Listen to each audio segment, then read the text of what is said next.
नमस्कार, मैं हूं दीपाली राणा। आप देख रहे हैं कमोडिटी 360 डिग्री और आज के शो में हम फोकस करेंगे कच्चे तेल पर। क्या कच्चा तेल यहां से और नीचे जाएगा? क्या जल्द $60 के लेवल मिलेंगे या फिर कहां संभलेगा कच्चा तेल? इस पर करेंगे चर्चा।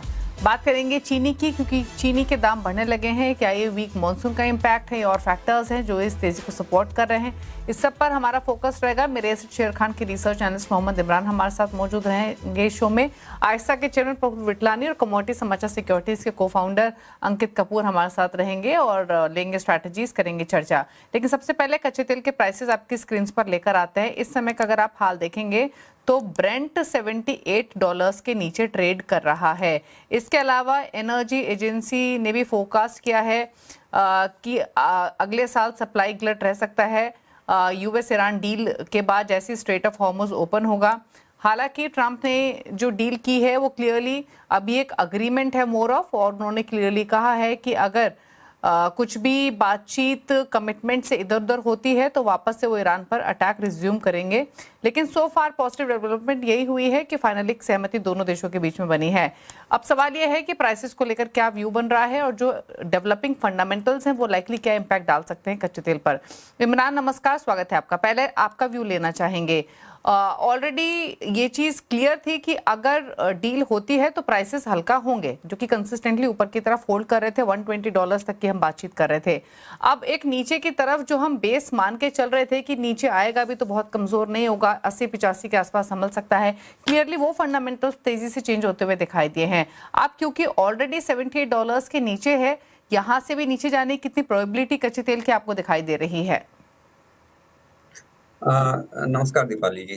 तो शॉर्ट टर्म में आप देख सकते हैं और 5% का करेक्शन वेयर, जहाँ पे ब्रेंट प्राइसेस 73 के आसपास आ सकती हैं।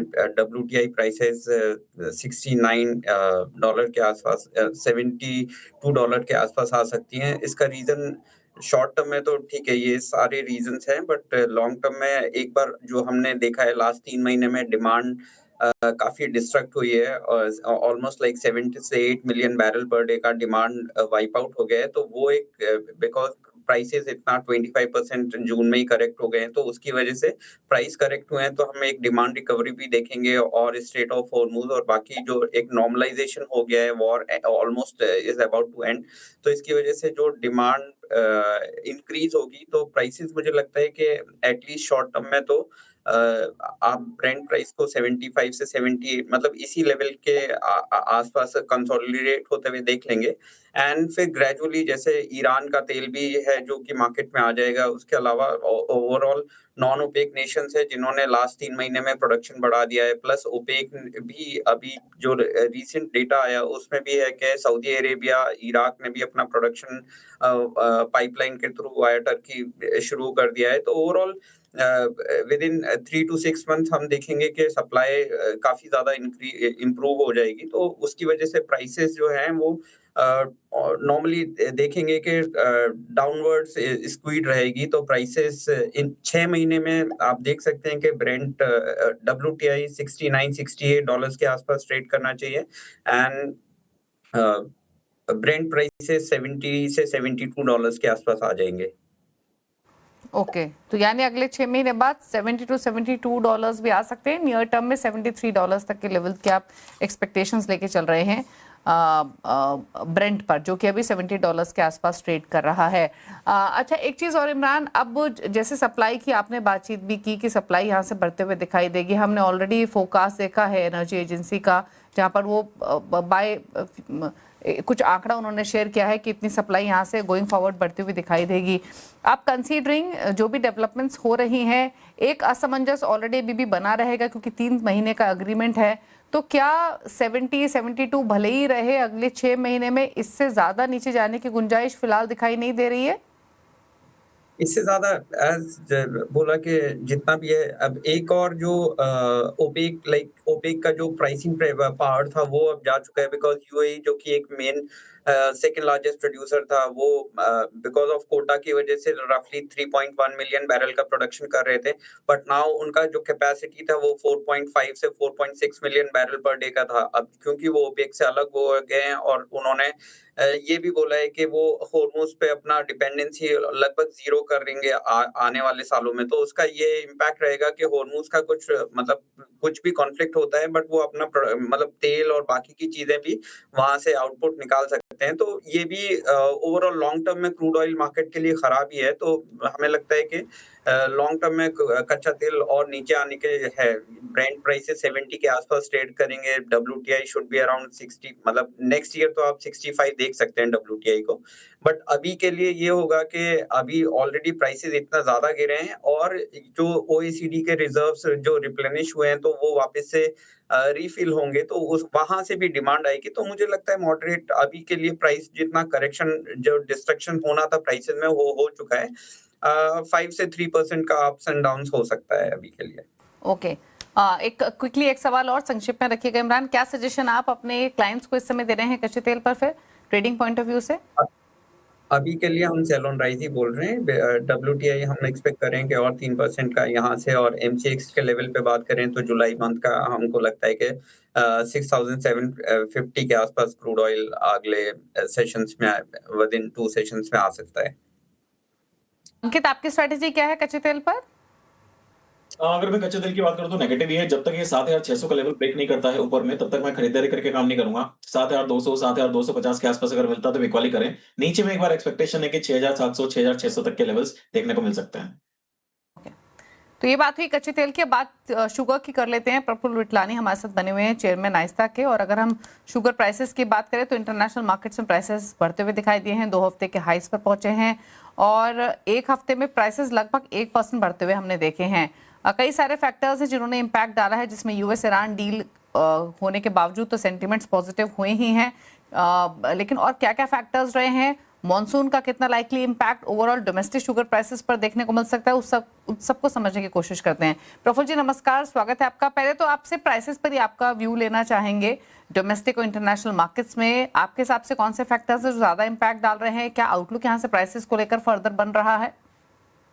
जहाँ तक इंटरनेशनल प्राइसिंग का सवाल है, ये जो अभी डील हुई है तो उसकी वजह से जो गल्फ कंट्रीज है, यूएई, इराक, ईरान, वहाँ पे काफ़ी चीनी पहुँच नहीं पाई है और उन्होंने जो अपने पास स्टॉक था उसको काफ़ी यूज़ किया हुआ है। और ओवरऑल देखेंगे तो वर्ल्ड ट्रेड का 5% जो सप्लाई है वो कब्ड हो गई थी।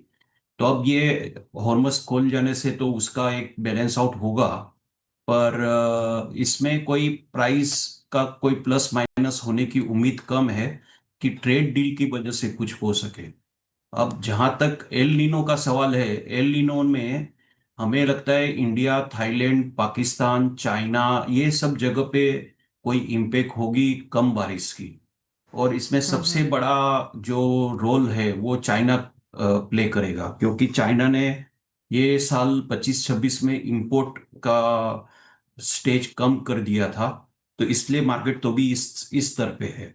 और उन्होंने जो प्रोडक्शन है 12-12.5 लाख टन का प्रोड्यूस किया है, 12.5 मिलियन मेट्रिक टन का। और जो इंपोर्ट है वो उन्होंने कब किया है 4.5 मिलियन मेट्रिक टन पे।